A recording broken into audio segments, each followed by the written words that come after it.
अस्सलामुअलैकुम। अफगानिस्तान की तरफ से पाकिस्तान पर हमला। काबुल में पाकिस्तानी सिफारत खाने के सामने मुजाहिरीन का एहतजाजी कैंप लगवा दिया गया।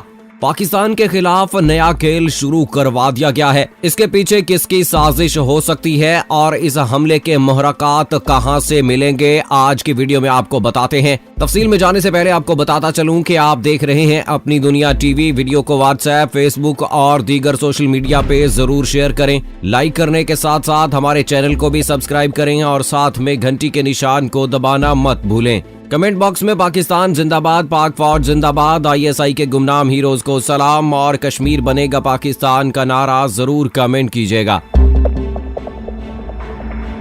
दोस्तों, अफगान हुकूमत पाकिस्तान के मामलात में मदाखलत से गुरेज करे और बेबुनियाद इल्जाम तराशों की बजाय अपने मसाइल पर तवज्जो दे। अफगानिस्तान हमारा बरादर इस्लामी मुल्क है। हमने हमेशा वहाँ क़याम अमन और इस्तेहकाम के लिए कुर्बानियां दी हैं। पाकिस्तान ने सिर्फ अफगानिस्तान ही नहीं बल्कि दुनिया के अमन के लिए बेइंतहा कुर्बानियां दी हैं। पाकिस्तान गुज़श्ता 38 साल से लाखों अफगान मुहाजिरीन की मेजबानी कर रहा है। लिहाजा ऐसे बयानात से गुरेज किया जाना चाहिए जिससे दोनों मुल्कों के ताल्लुकात मुतासिर होने का अंदेशा हो। भारत और अफगान खुफिया एजेंसियों के आलाकार पाकिस्तानी सिफारती अमले को मुसलसल हिरासा करने में मसरूफ है। काबुल में सफारत खाने के सामने अफगान पार्लियामेंटेरियन शगुफा नूरजई की क़यादत में कैंप लगा दिया गया। दोस्तों, अफगान खुफिया एजेंसी NDS ने गठजोड़ की एक और घिनौनी मिसाल सामने आई है। अफगान सदर डॉक्टर अशरफ गनी ने 2 ट्वीट्स में हर्जा सराई की, जबकि काबुल में पाकिस्तान सिफारत खाने के सामने एहतजाज की आड़ में भारतीय अफगान खुफिया एजेंसियों के आलाकार पाकिस्तानी सिफारती अमले को हिरासा करने की मुहिम पर अमल पैरा है। काबुल में पाकिस्तानी सिफारत खाने के ऐन सामने नामालूम मुजाहिरीन का कैंप लगा दिया गया, जहां मुजाहिरीन ने एहतजाजी बैनर्स के साथ धरना दे रखा है। कैंप की क़यादत अफगान पार्लियामेंटेरियन शगुफा नूरजई कर रही है। इंतजामिया, खुफिया एजेंसी और दीगर इदारे इन मुजाहिरीन के मददगार हैं। नाम निहाद एहतजाजी कैंप ने सिफारत खाने के सदर दरवाजे पर रुकावट पैदा की है, जिसकी वजह से आमदोरफ्त मुअत्तल हो गई है। जराये के मुताबिक पाकिस्तान के सिफारती अमले ने अफगान पुलिस से राब्ता किया, लेकिन काबुल पुलिस ने ताउन से इनकार कर दिया। अफगान पुलिस जराये कहते हैं कि उन्हें ऊपर से हुक्म है, मुजाहिरीन जहां चाहें बैठे नहीं हटा सकते। पुलिस के मायूस कुन रिस्पांस के बाद पाकिस्तानी सिफारत खाने ने अफगान वजारत खारजा से भी हंगामी राब्ता किया है, ताहम अफगान वजारत खारजा ने ताहाल कोई कदम नहीं उठाया। अपनी दुनिया टीवी के दोस्तों, जबकि दूसरी जानिब तूर खम के इलाके से पाकिस्तान पर रॉकेट फायर किए जाने की इत्तलात सामने आ रही है, जिसकी तस्दीक पाकिस्तान की वजारत खारजा ने भी कर दी है। तर्जुमान दफ्तर खारजा ने अफगानिस्तान से पाकिस्तान पर रॉकेट हमले की तस्दीक कर दी। तर्जुमान का कहना है कि आज सरहद पार से 2 रॉकेट पाकिस्तानी इलाके में फेंके गए। रॉकेट हमले में कोई जानी नुकसान नहीं हुआ। मीडिया रिपोर्ट्स के मुताबिक सरहद पार अफगानिस्तान से आज पाकिस्तान में रॉकेट फायर किए गए थे, जिसके तर्जुमान दफ्तर खारजा ने तस्दीक करते हुए कहा कि आज सरहद पार से 2 रॉकेट पाकिस्तानी इलाके में फेंके गए। रॉकेट हमले में कोई जानी नुकसान नहीं हुआ। तर्जुमान दफ्तर खारजा ने कहा कि रॉकेट हमलों के बाद तूर खम गेट आमदोरफ्त के लिए बंद कर दिया गया। तूर खम गेट सिक्योरिटी वजूहात की बिना पर बंद किया गया है। तर्जुमान का मजीद कहना था कि पाकिस्तान ने रॉकेट हमलों का मामला अफगान हुकाम के साथ उठाया है। तर्जुमान ने कहा कि तूर खम गेट आर्जी बुनियादों पर बंद किया गया है, जिसको जल्द खोल दिया जाएगा। याद रहे कि 18 सितंबर को वजीर आज़म इमरान खान ने तूर खम बॉर्डर 24 घंटे खुला रखने के मंसूबे का इफ्तिताह किया था, जिसके बाद तूर खम टर्मिनल पूरा हफ्ता 24 घंटे सहूलत फराहम कर रहा था। इस टर्मिनल का कयाम पाकिस्तान की तरफ से अफगान अवाम के लिए तोहफा था। ताहम सरहद पार से दहशतगर्दी के इस तरह के वाकयात टर्मिनल के कयाम के मकसद को नुकसान पहुंचा सकते हैं। ख्याल रहे कि 29 अक्टूबर को अफगानिस्तान की सिक्योरिटी फोर्सेस ने पाक अफगान सरहदी इलाके पर बिला इश्तियाल फायरिंग की थी, जिसके नतीजे में खातून समेत 5 शहरी और 6 जवान जख्मी हुए थे।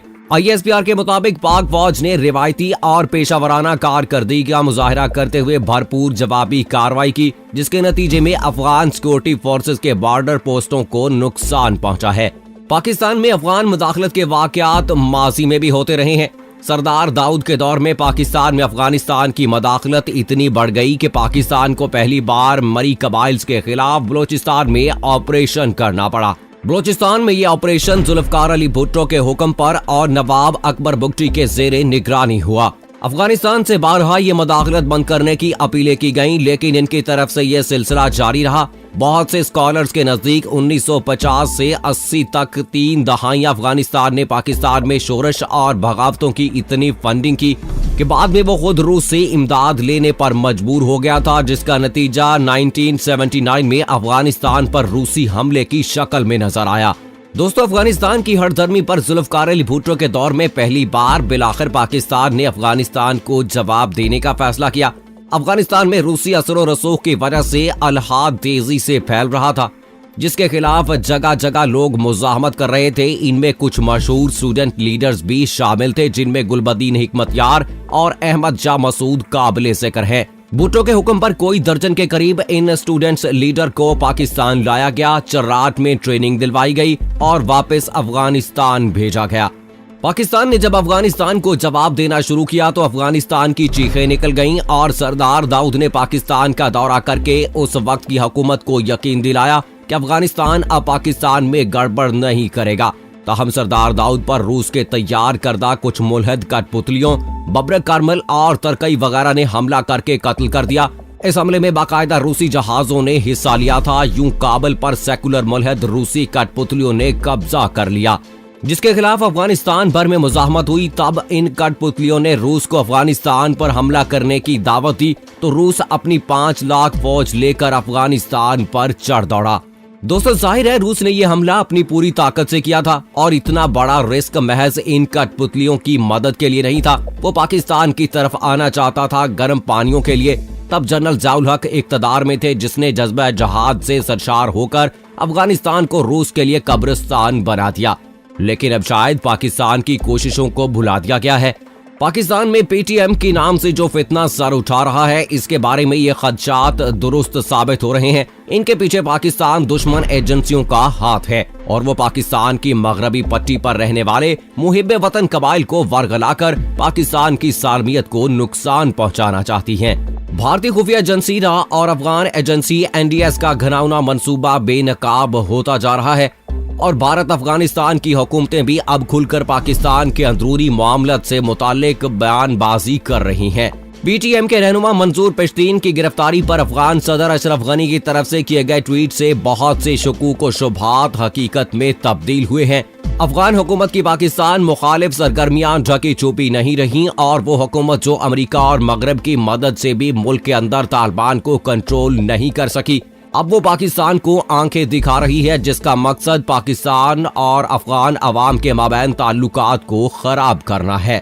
दोस्तों, जिन खदशात का हमने अपनी पहली वीडियोस में भी जिक्र किया कि भारत जो है वो दूसरे ममालिक के साथ मिलकर पाकिस्तान को नुकसान पहुंचाना चाहता है, जिनमें से अफगानिस्तान एक मुल्क है जिसकी सरहद चूंकि पाकिस्तान के साथ मिलती है और पहले भी ऐसे बहुत बार हुआ है कि पाकिस्तान में जो दहशतगर्दी होती थी वो भारत की तरफ से करवाई जाती थी और जितने भी दहशतगर्द लोग थे वो अफगान बॉर्डर से ही पाकिस्तान में दाखिल होते थे। पाकिस्तान ने फिर बाद में कोशिशें की और बॉर्डर पर बाड़ लगाई ताकि वहां से लोग दाखिल ना हो सकें, लेकिन चूंकि जगह पहाड़ों वाली है वहां पर मुकम्मल तौर पर तो बाढ़ नहीं लगाई जा सकती। खाइयां बनाई गई पहाड़ों को खोदकर ताकि दहशतगर्द वहां से दाखिल ना हो सकें। लेकिन फिर भी तूरे खम बॉर्डर जो कि पाकिस्तान ने अफगानिस्तान के लिए इस मकसद के लिए खोला था कि वहां के लोग आकर अपनी रोजी कमा सकें, लेकिन उन्होंने इसका गलत फायदा उठाया और भारत के साथ मिलकर जो है पाकिस्तान को नुकसान पहुंचाने की कोशिश की है। दोस्तों, अफगानिस्तान हमारा प्यारा और दोस्ताना ताल्लुकात वाला मुल्क है। वहां पर हमारे मुसलमान भाई रहते हैं, लेकिन आपको एक बात याद दिला दूं कि आप ये बात जहन में रखिएगा कि अफगानिस्तान में अभी भी बहुत सारे ऐसे सरमायाकार हैं जो भारत से ताल्लुक रखते हैं। अफगानिस्तान में ज्यादा बिजनेस करने वाले जो लोग हैं उनका ताल्लुक भारत से है और भारतीय ब्रांड ही जो है वो अफगानिस्तान में चलता है अक्सर। और दूसरी बात, अगर खेल के मैदान की अगर हम बात करें तो कुछ मुशाबित आपने ये भी देखी होगी कि अफगानिस्तान क्रिकेट टीम का जो कलर है, किट कलर है, वो भी भारतीय टीम जैसा है, जिसे कि भारतीय बी टीम भी करार दिया जाता रहा है, क्योंकि अंदरूनी खाना भारत के साथ मिलकर अफगानिस्तान पाकिस्तान को नुकसान पहुंचाना चाहता है और भारत डायरेक्टली लाहौर की जानिब से कोई हमला करने के लिए तैयार नहीं है, लेकिन अफगानिस्तान के रास्ते उनको मोहरा बनाकर जो है वो पाकिस्तान को नुकसान पहुंचाना चाहता है। और यही वो उनका बुज़दिलाना काम है जो कि वो डटकर सामने नहीं आ सकते, सीने पे गोली नहीं खा सकते, वो पीछे से वार करने वाले लोग हैं। और अल्हम्दुलिल्लाह हम पाकिस्तानी और मुसलमान लोग ये यकीन रखते हैं कि दुश्मन जितनी भी कोशिशें कर लें वो कभी कामयाब नहीं हो पाएंगे। और जिस तरह से आज ये अफगानिस्तान की जानिब से 2 रॉकेट फायर किए गए हैं जिसमें कोई जानी नुकसान तो नहीं हुआ, लेकिन खदशात ये जन्म लेते हैं कि शायद इस तरह की मजीद कार्रवाइयां भी हो सकती हैं। इसी बात के पेश नजर जो है वो तूरे खाम बॉर्डर को बंद कर दिया गया है। ये आर्जी बुनियादों पर है, इसको खोल दिया जाएगा, लेकिन खदशात अभी भी मौजूद हैं कि भारतीय एजेंसी रा जो है वो मिलकर अफगानिस्तान के साथ पाकिस्तान को नुकसान पहुंचाना चाहती है। लेकिन भारत को ये बात याद रखनी चाहिए कि पाकिस्तान को ज़ेर करना मुश्किल ही नहीं बल्कि नामुमकिन है। पाकिस्तान हमेशा है और रहेगा दुनिया के नक्शे पर, इंशाल्लाह इसी तरह से चमकता दमकता रहेगा। कमेंट बॉक्स में आप भी पाकिस्तान जिंदाबाद का नारा लगाइए और मुझे अगली वीडियो तक इजाजत दीजिए। फी अमानिल्लाह।